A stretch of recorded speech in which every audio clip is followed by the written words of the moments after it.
This is the Neuroscience 1 Imaging in Neuroscience session. Dr. Victor Villemagne.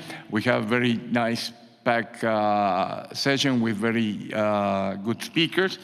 They told me some things to remind you about phones, not to turn them off, no pictures, and don't combine green with red.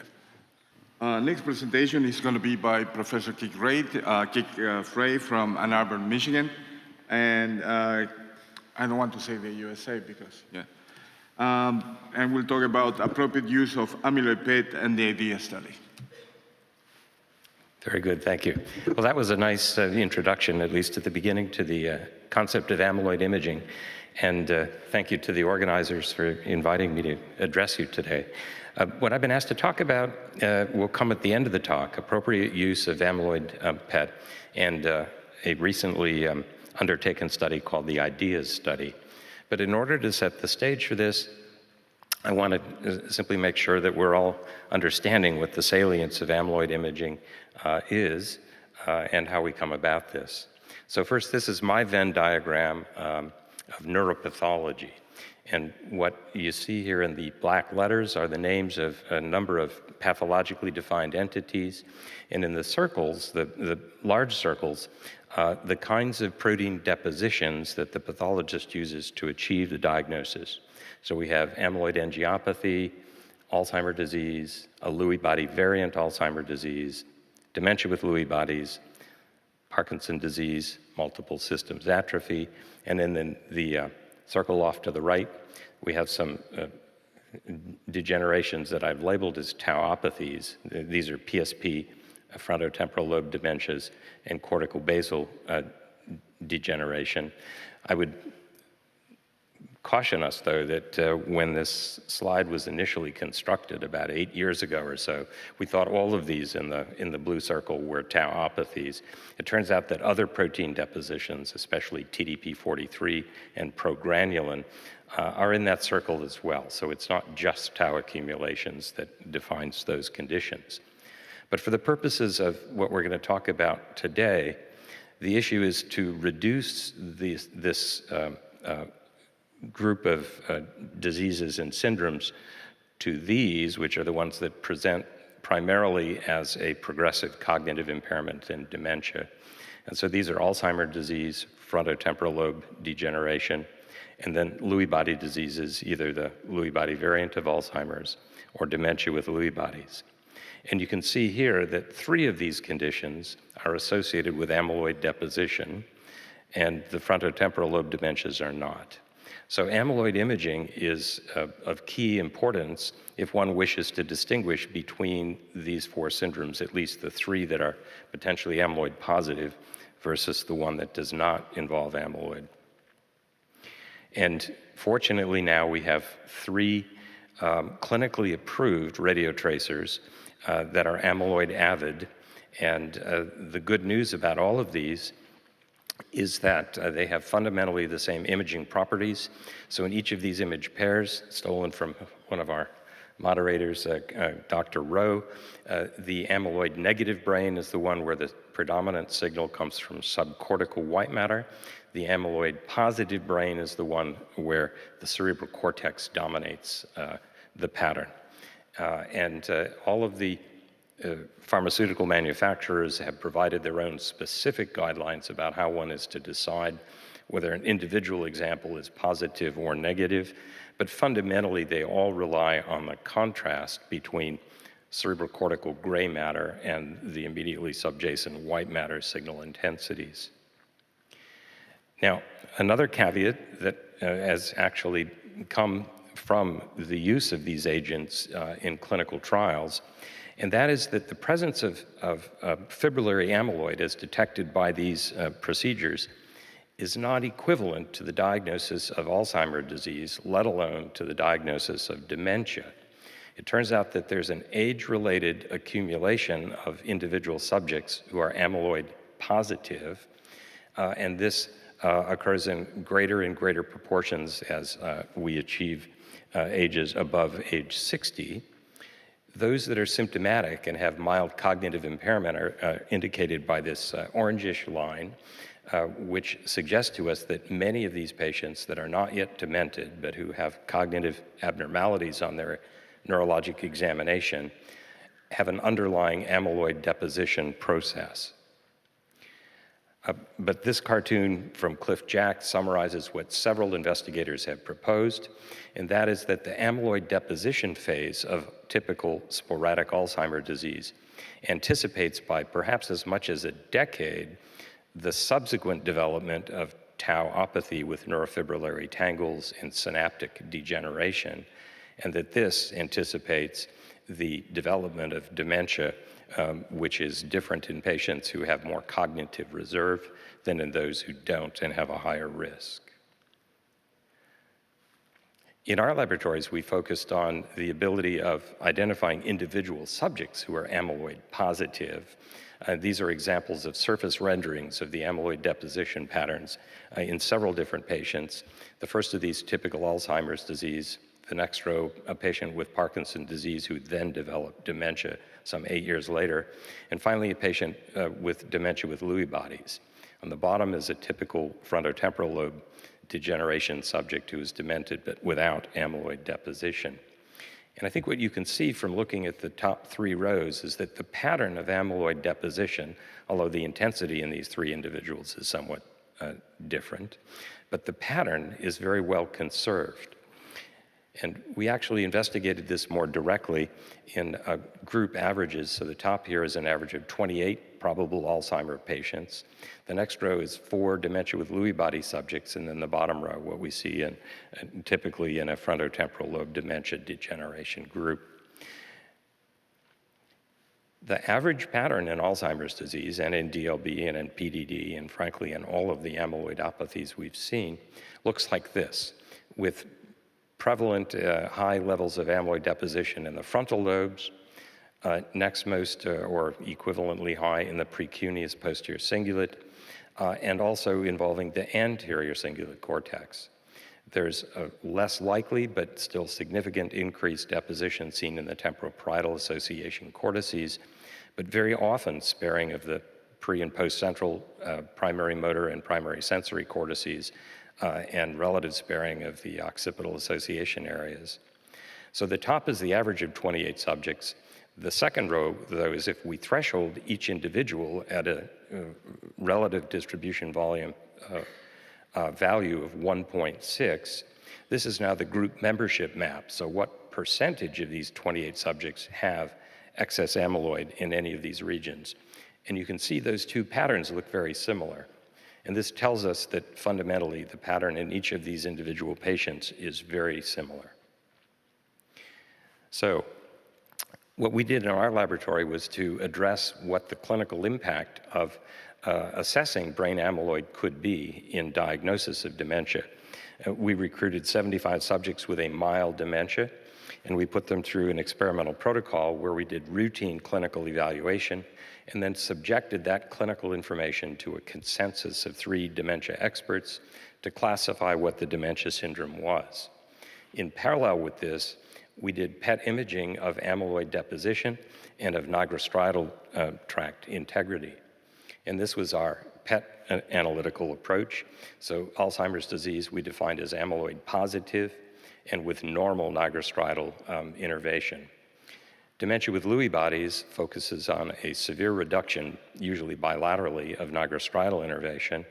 And in this example, it's amyloid negative, but about 70% of DLB patients are amyloid positive. So the amyloid here was not a determining factor. And then finally, frontotemporal lobe dementias, where amyloid is never seen and where, for the most part, nigrostriatal integrity is preserved.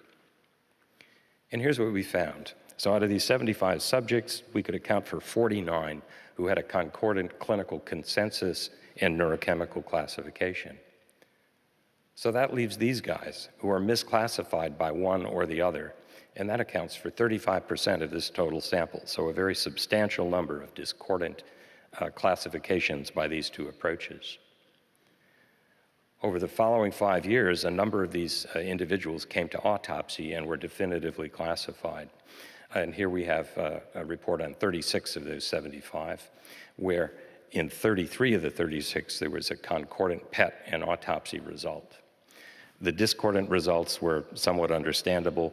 In one of them, the patient had none of the above. They had actually a microvascular frontal lobe atrophy, which was not on our map. We called it FTD, and that was based on the normal distribution of biomarkers. And then there were 3 other cases where different intensities of the nigrostriatal projection caused us to be correct regarding presence of amyloid, but not correct in terms of classifying the remainder of the condition. So this is really very good. We missed only 3 out of 36, whereas clinical diagnosis missed well over 1/3.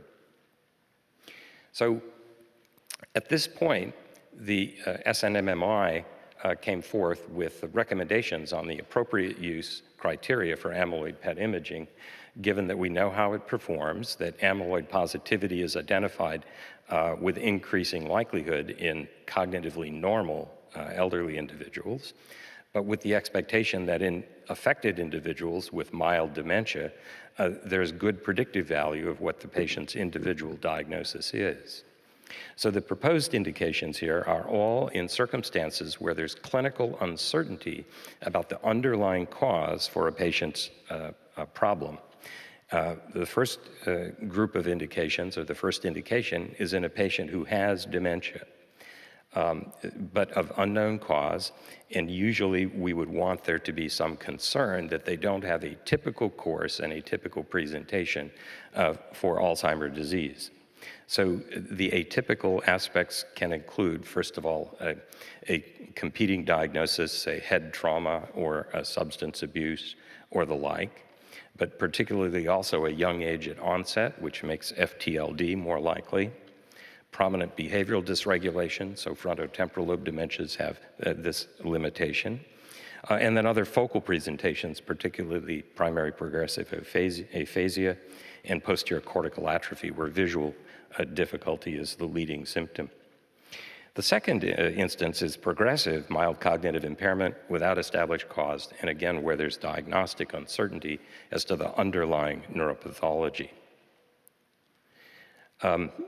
Amyloid imaging was specifically not considered appropriate or recommended for study of asymptomatically cognitive intact individuals, and the reason for that's probably obvious. Not recommended for familial AD kindred, where the gene positive subject has normal cognition, so that is to predict the future. It was not recommended in lieu of preceding complete medical assessment according to the prevailing standards, and it was certainly not advised for medical legal assessments. However, what we as a guild think is the appropriate use for amyloid imaging often these days does not coincide with what our healthcare insurance industry considers reimbursable. And the U.S. Center for Medicare and Medicaid Services declined a petition for amyloid PET coverage on the basis of lacking evidence that knowledge of the study result would improve the quality of life or extend survival in the patient recipients. After this was appealed to CMS, they agreed to limited coverage in the context of a study to develop evidence for these and evaluate the impact of amyloid PET. And that is the IDEAS study. So the IDEAS study is the imaging dementia evidence for amyloid scanning study. This is conducted in North America and was supported in concept by the American College of Radiology, by the Society for Nuclear Medicine and Molecular Imaging, and by the Alzheimer's Association and others. And it's a prospective trial to evaluate the impact of amyloid PET imaging. It has 2 main aims. The first aim was to assess the impact of amyloid PET on patient management, and assumptions underlying that suggested a population or a sample size of 11,000 subjects would be necessary to achieve the goal. Aim 2 was to assess the impact of amyloid PET on emergency room visits and hospital admissions, so on use of expensive high-end healthcare resources. And the assumption was there might be a 10% reduction in such utilization by knowledge of one's amyloid status. And the estimated number of subjects required to test this hypothesis was approximately 18,500. So this study was undertaken. Subject enrollment involved a large number of medical centers throughout the United States. Each center, or each patient at least, had to have a referring clinical dementia specialist and had to have their scans performed and interpreted by experienced amyloid PET specialists. The data collection included patient demographics and disease characteristics at the outset, and an estimate of diagnostic certainty and established medical management plan. Then the PET amyloid scan was performed and interpreted, and subsequent to that, within 90 days, the referring physician had to qualify their new diagnostic assessment together with a certainty about their accuracy and a revised, if any, management plan. Subject enrollment for this began in early 2017 and completed in 2018. Actually, the enrollment completed, I think it was in early January, and the submission of the initial data sets is now complete for 18,500 patients, or perhaps a few more. So far, the data have not been finally analyzed, but last July, Gil Rabinovici, the lead investigator on the IDEA study, reported that of the first approximately 4,000 patients entered into the trial, there were about 50% of the MCI and 70% of the dementia patients that were enrolled were classified as amyloid positive.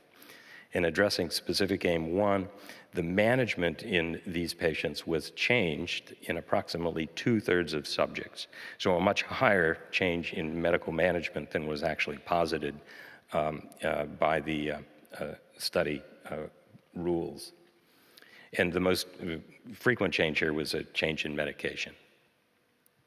So in conclusion, and we'll get back on schedule here, it's apparent, I think, that amyloid PET imaging is a robust clinical diagnostic procedure, and it transcends the specific agent, and it can be appropriately and accurately interpreted by appropriately experienced nuclear medicine specialists. The continuing emergence of research on the trajectory and timing of human brain amyloid deposition is likely to drive future therapeutic approaches, but we've not yet seen this come to fruition, but it is an expectation and a great hope that research use of amyloid imaging will bring us to an effective therapeutic in a disease-modifying fashion.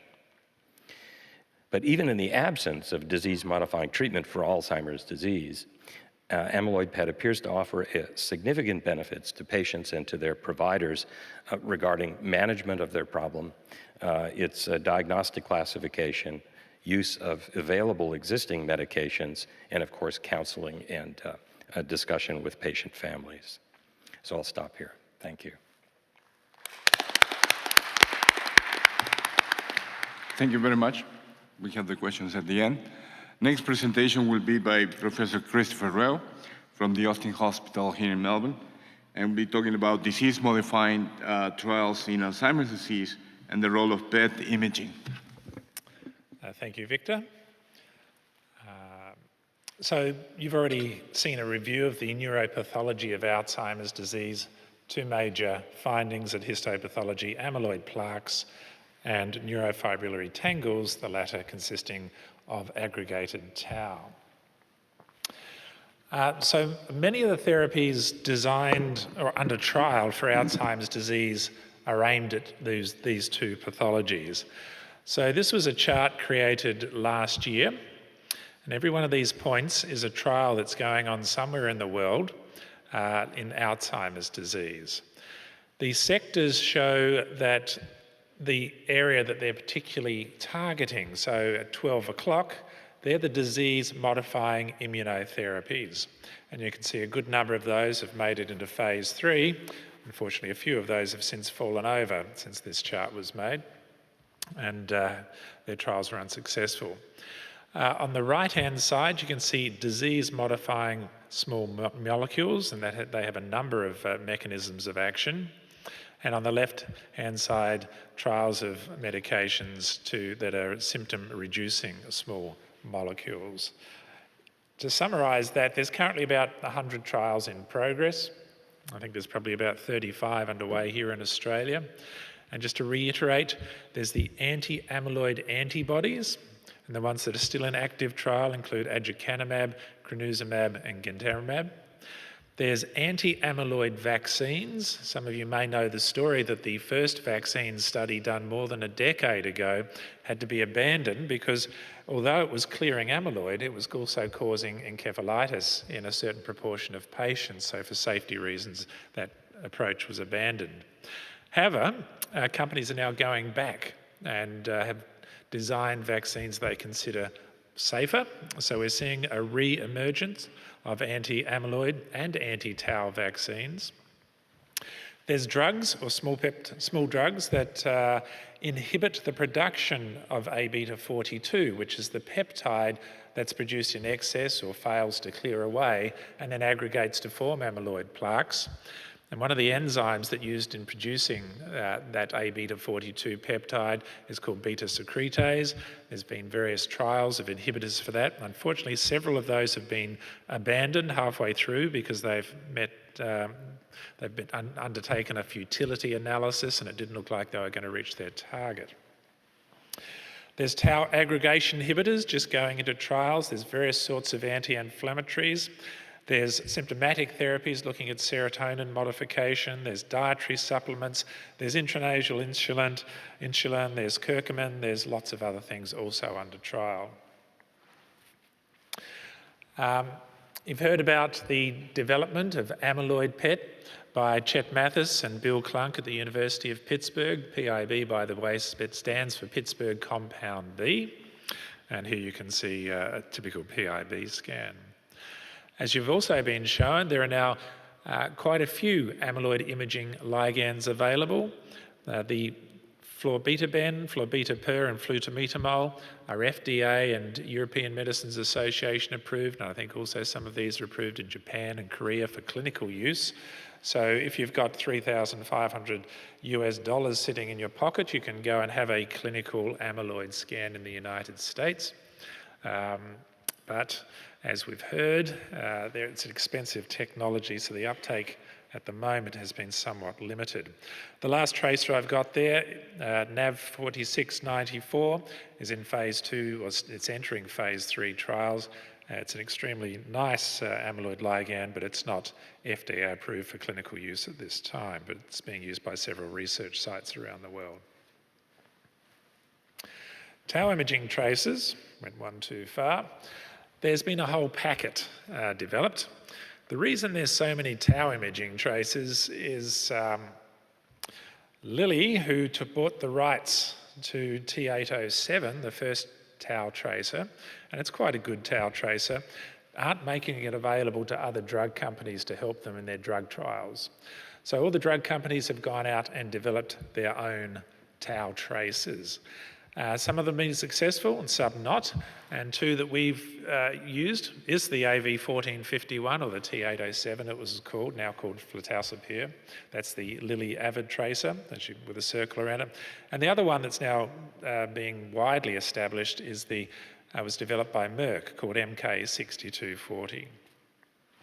This is an example of an MK6240 study, healthy control on the left, and an AD patient on the right. And you can see the image quality is extremely nice, and we're not seeing off-target binding with this tracer and very high cortical uptake in patients that we expect to find tau. So what is the role of PET in trials? Getting back to the topic. Firstly, subject selection. About 20 to 30% of people who've been given a diagnosis of Alzheimer's disease don't actually have it. They don't have the Alzheimer's pathology at post-mortem, and they have negative amyloid PET scans. So if you just recruit patients based on clinical diagnosis into a therapeutic trial, particularly if it's an anti-amyloid therapy, well, 20 to 30% of the participants won't have any amyloid for that anti-amyloid therapy to work on. Subjects for prodromal Alzheimer's disease. Now, traditionally, you can't diagnose Alzheimer's disease until you have dementia, but patients are symptomatic for 3 to 5 years before they have dementia. There's now a push to try therapies before the patient reaches the dementia phase. It's much easier to prevent a disease, to prevent damage, than it is to try and repair damage. And that's not unique to the brain, it's the same in kidney disease, for example. You try and prevent the disease. No one's been successful at regrowing kidneys. So once the renal cells died, they're gone. It's the same in the brain at this stage.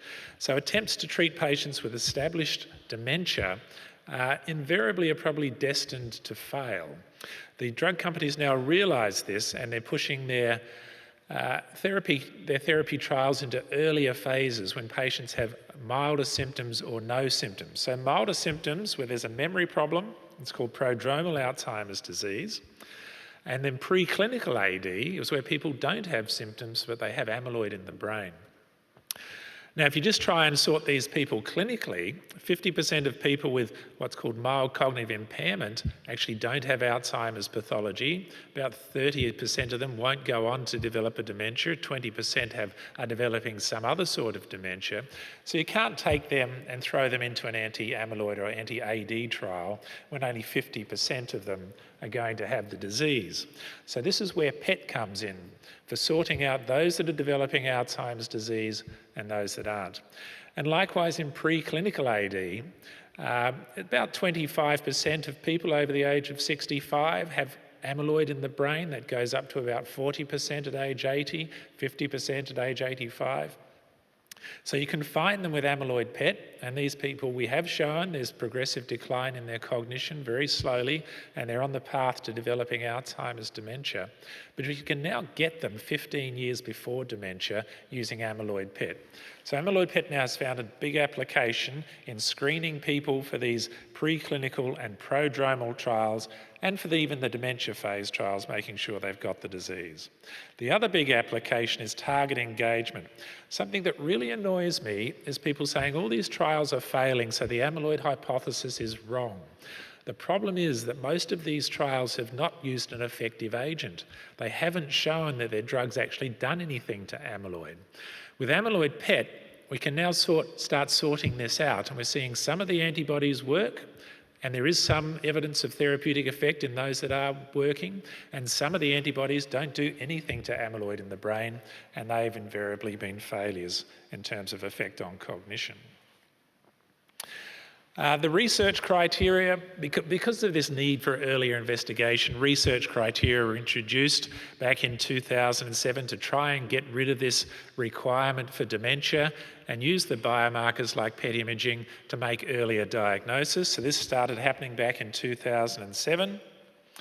There was an international work group that was European and US based. Then there was the National Institute of Aging Alzheimer's Association in 2011, started coming up with criteria for mild cognitive impairment due to Alzheimer's disease or prodromal Alzheimer's disease, and preclinical Alzheimer's disease, and Alzheimer's disease with high certainty. These keep evolving. So in 2014, the international work group came up with all you need is an objective memory problem and a history of progressive decline. So you've got to have an abnormal result on a test and a positive marker for amyloid.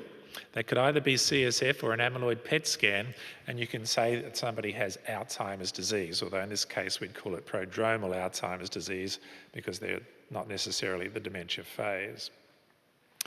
And then just last week, a new revision came out from the National Institute of Aging Alzheimer's Association.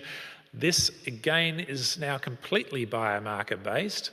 It's saying for research that you should be diagnosing Alzheimer's disease based on the pathological markers, now not just amyloid, but also tau. So either amyloid plus tau imaging or CSF measures of amyloid and tau should be your goal when you're characterising patients for research. And this is the reason why I've listed the various categories they've got. A is for amyloid, T is for tau, and N is for neurodegeneration. If you look at the top left-hand side there, this proposal is you don't get called Alzheimer's disease unless you've got both amyloid and tau biomarkers positive. Why not just amyloid? Well, the case down in the bottom left actually shows you a typical amyloid scan, top left-hand corner positive, tau scan positive, MRI a little bit positive.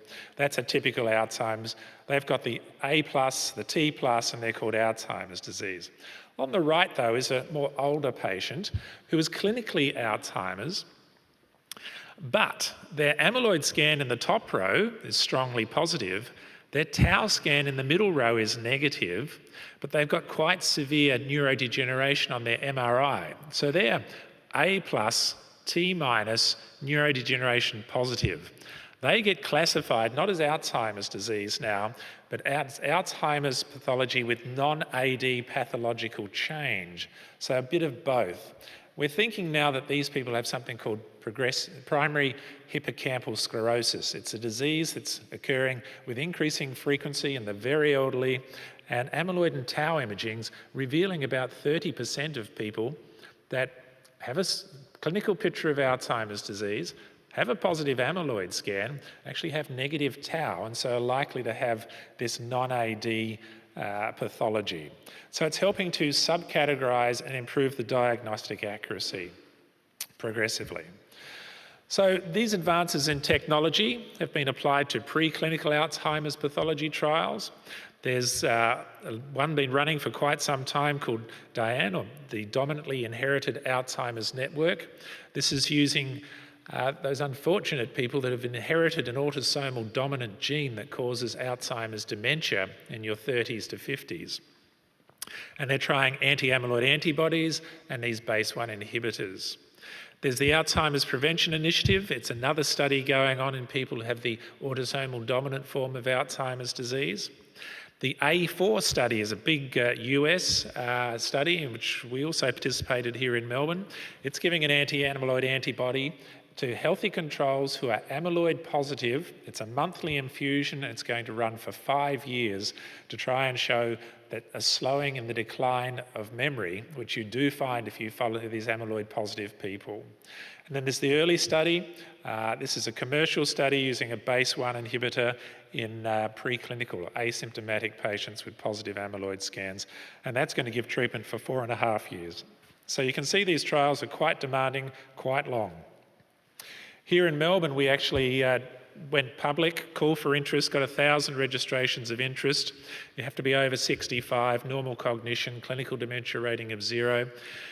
We did amyloid imaging in 420 subjects, of which 23% were found to be amyloid positive, and managed to get 90 subjects on drug. People are usually pretty keen to go into a therapy when they find out they've got amyloid plaques in their brain, and so they're going to have the intravenous solanezumab for 3 to 5 years.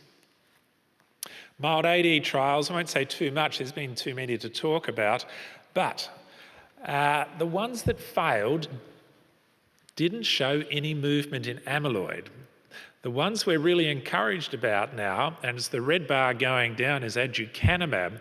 This is showing the change in the standardized uptake value ratio, which is the cortex to reference region ratio, for florbetapir, one of the amyloid traces. And you can see that solanezumab didn't move it significantly. Crenezumab didn't move it significantly. Aducanumab had a big effect on amyloid at the highest dose that was given. Interestingly, crenezumab is making a comeback. The companies decided they underdosed, and they're using a much higher dose of this antibody, and they're now showing it is removing amyloid from the brain. So that's one of the reasons these trials have been failing. They haven't been given enough of the drug to have any effect. This is some pictures from the Nature article on the phase 1b aducanumab showing the effect. It was dose dependent. At the 10 milligram dose, you got much higher clearance. You also got a slowing of decline in cognition at the higher doses. This is again the same sort of thing, showing at 26 weeks and 54 weeks the amount of reduction in the SUVR on their florbetapir scans. And this is the cognition. If you look at the highest dose, the blue line running along the top, there's been very little decline over 1 year. If you look at those on placebo, which is the bottom line, you can see there's been significant decline, and the other doses have been in between. We've been running a pre-screening study here in Melbourne using amyloid PET to improve recruitment for these early disease drug trials. It's not easy finding these people. It takes about 3 years for an Alzheimer's drug trial to recruit, to meet its target recruitments. If you're then going to treat them for quite a few years and then do the analysis, you can see these trials are incredibly long. So there's a lot of interest in the pharmaceutical industry on methods to speed recruitment for these trials. So what we do, I'm not sure if I've actually gone into the details here. No, I haven't, sorry. What we do is offer an amyloid scan free of charge to memory disorders specialists for their patients where they would like one to help them establish the diagnosis and guide whether the patient should be directed to therapy trials. So if the patient has a mini mental state score of over 20, they're healthy, they're interested in going into a drug trial if they're found to be amyloid positive, we'll give them a free amyloid scan. We'll counsel them on the result of that study and run through the various trials that are available to them, and then the referring doctor and the patient can choose whether they go into a trial or not. And that's attracted quite a bit of support from the pharmaceutical industry. So, in summary, the contribution of PET to clinical trials. It's improved subject selection for therapeutic trials. It's allowed earlier diagnosis of Alzheimer's disease in the mild cognitive impairment phase, prodromal Alzheimer's disease, so all the big trials now are including this, prodromal Alzheimer's disease in their trials. It's opened a broad window of 15 years or more in which we can detect preclinical Alzheimer's pathology and start intervention trials to try and stop the development of dementia. And it's shown target engagement or not in clinical trials, which has been important for whether to continue trials or to go back, redesign and try again with certain therapies. PET also has likely application in other neuroscience trials which I haven't gone into, such as in Parkinson's disease, preclinical Parkinson's detection, etc. Bottom right-hand side there is showing some vesicular monoamine transporter imaging, which is showing potential for picking up Parkinson's disease in the very, very early phases, and also quantifying preservation of or loss of nigrostriatal neurons. So that's the end of my talk, 1 minute early, which is a bit of a surprise for me. Thank you. Thank you.